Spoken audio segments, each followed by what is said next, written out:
Olá, como é que vai você? Tudo bem? Aqui estou eu, Nelson Júnior, fazendo mais um vídeo para a internet, que vai estar aí postado nas redes sociais, no YouTube, e que traz um questionamento interessante. Pense bem, quando alguém tem interesse em um assunto, ele com certeza se aprofunda.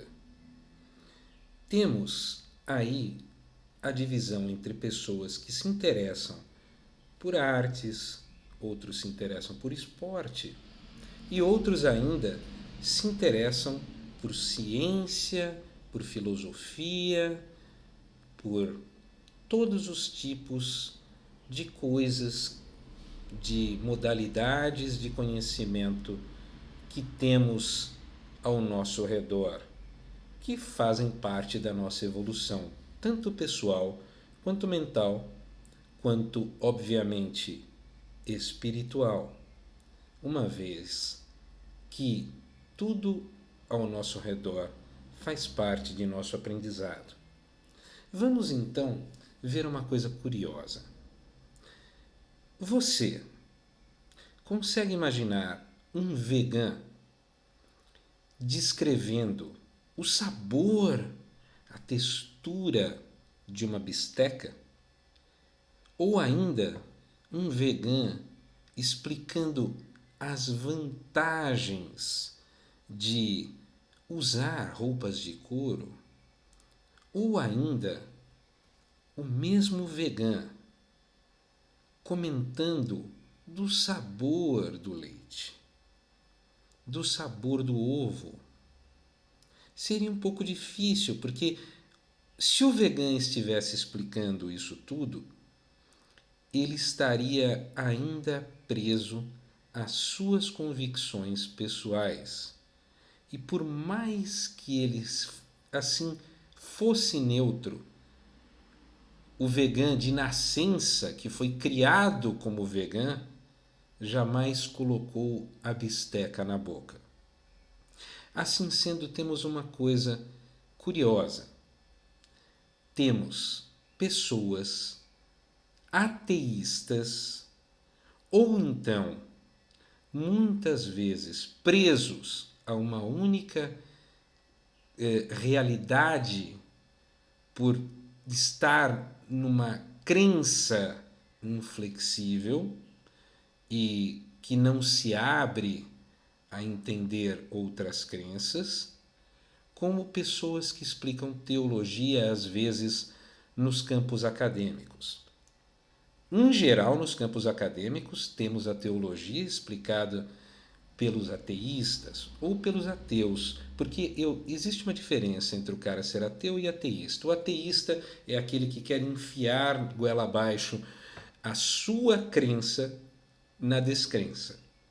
O ateu é aquele que simplesmente não crê. Porém, você colocar esses dois indivíduos para explicar teologia fica complicado. Sempre será aquele que está do lado de lá da vitrine, tentando descrever o que está do outro lado. E isso se torna uma coisa curiosa, principalmente que temos em campos filosóficos ou pessoas com uma crença muito forte que querem converter o mundo à sua crença, ou pessoas que têm uma descrença muito grande. E assim existe uma diferença complexa.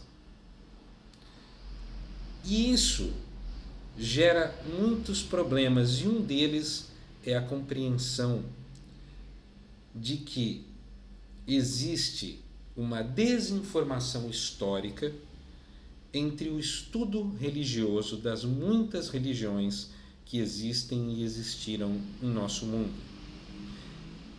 Esse problema histórico é o mesmo problema que hoje vemos com muito mais facilidade na questão de estarmos vendo a desinformação ao nosso redor. Não é verdade que vemos a desinformação?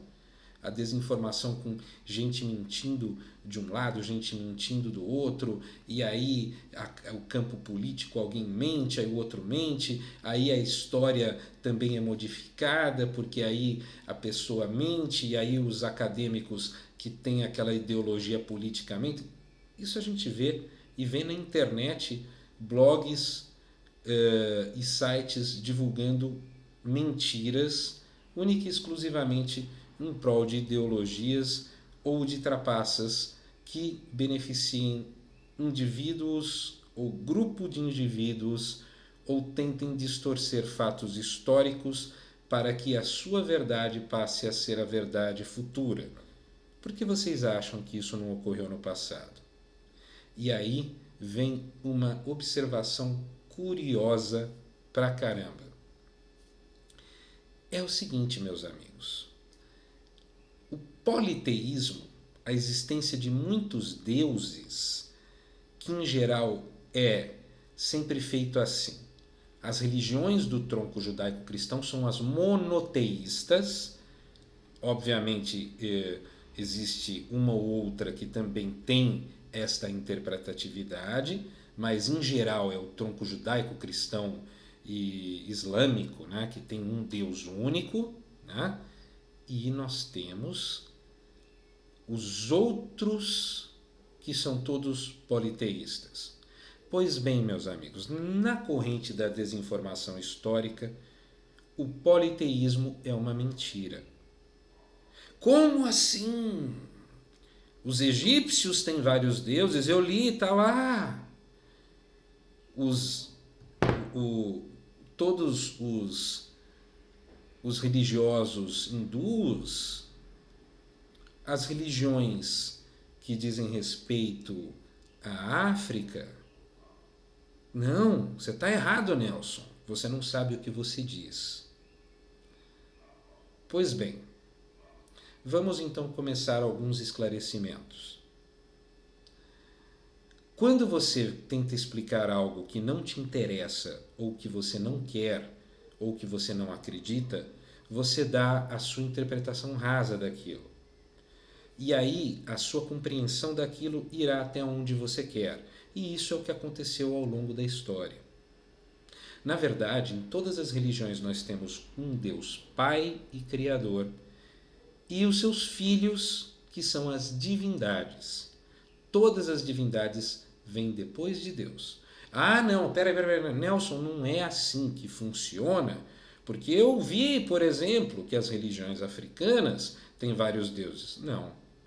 Existe Olorum e todos os seus filhos que são externações de suas qualidades, que são os orixás.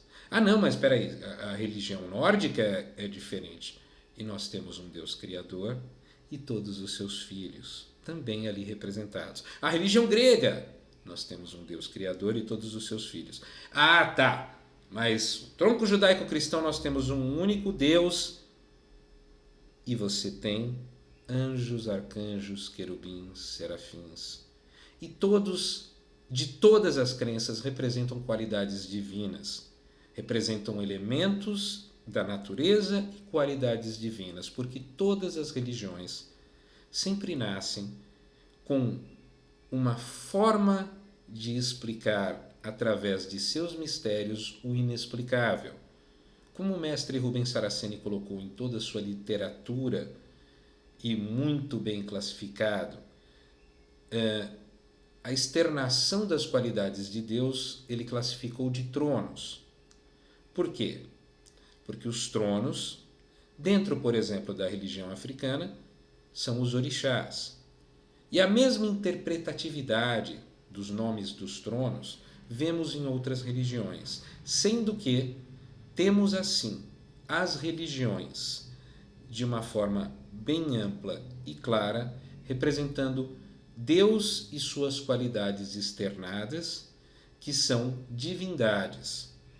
Ah, mas isso não tem, quando você vai ver anjo, não tem nada disso. Você não tem anjo do amor, anjo da justiça, anjo da lei, anjo do conhecimento. Pois bem, as outras religiões têm a divindade do amor, da justiça, do conhecimento, porque essas divindades são externações das qualidades divinas. Veja que ponto teológico interessante e unidor de todas as crenças. Ah, não, mas as religiões elas não têm o mesmo princípio. Não, elas apenas têm a mesma interpretatividade quando se trata de avaliação mais profunda do outro lado, quando você já está do lado de dentro da vitrine, quando você está vendo realmente o que ali está. Porque do lado de fora da vitrine, quando você não se permite o estudo e o conhecimento de todas as religiões, quando você não entende os livros sagrados da forma sacra como eles devem ser vistos, sempre gera confusão. Ah, não, mas eu vi as religiões sempre tendo discordâncias. Quem discorda, em geral, são os homens. As religiões nunca discordam. Os homens, que são os artífices das diferenças e que usam a religião como um meio de atingir poder, sempre entrarão em discordância. Pense nisso. O politeísmo é uma mentira. O monoteísmo, ele, por princípio, o monoteísmo é a base de todas as religiões. Ah, a religião egípcia não é bem assim. Não, ela tem um Deus criador, onde temos 3 momentos: o Deus criador, o Deus criatura e o Deus criação. Nesta avaliação, nós temos divindades que representam estágios diferentes da evolução humana. Nós temos o homem com cabeça de falcão, porque a ave enxerga mais longe. Nós temos Anubis, que sempre nos hieroglifos está de mãos dadas àqueles homens que ele conduz. Se você avalia a civilização, você descobre que o chacal, Anubis tem a cabeça de chacal, certo? O chacal sempre era muito bem visto entre os egípcios, porque as pegadas do chacal levavam em geral até um oásis aqueles que no deserto estavam perdidos. Então, achar as pegadas de um chacal era estar salvo. Por isso, quando avaliamos Anubis conduzindo o homem para o pós-vida, é que ele representa a divindade que é a transição do homem da vida material para a vida espiritual, entre a vida e a morte da carne, ou a vida comum e o renascer para uma consciência espiritual. Veja, isto é uma interpretatividade que o povo egípcio tinha da parte religiosa, assim como temos inúmeros outros que têm a visão das divindades. Por isso, sempre pense, o monoteísmo está presente em todas as religiões. O politeísmo é uma mentira de desinformação, que com o passar do tempo foi introduzida. Então, assim, quando você ouve um religioso de verdade, você pode ver todos os religiosos que realmente estão do lado de cada vitrine, porque eu me incluo na visão religiosa, pois dentro da minha religião eu tenho uma formação de dirigente espiritual, de sacerdote, e dentro da minha crença eu tenho a minha visão teológica. Eu também estudei outras visões teológicas de outras crenças e eu respeito todas. Você nunca verá um verdadeiro dirigente espiritual avaliar uma outra crença e não haver, por mais que hajam discordâncias teológicas, sempre você ouvirá: existe um só Deus, Deus é um só. E isso sempre sairá da boca de alguém que está ligado a religiões, porque a promoção da elevação e evolução humana é o verdadeiro objetivo. Um abraço para vocês.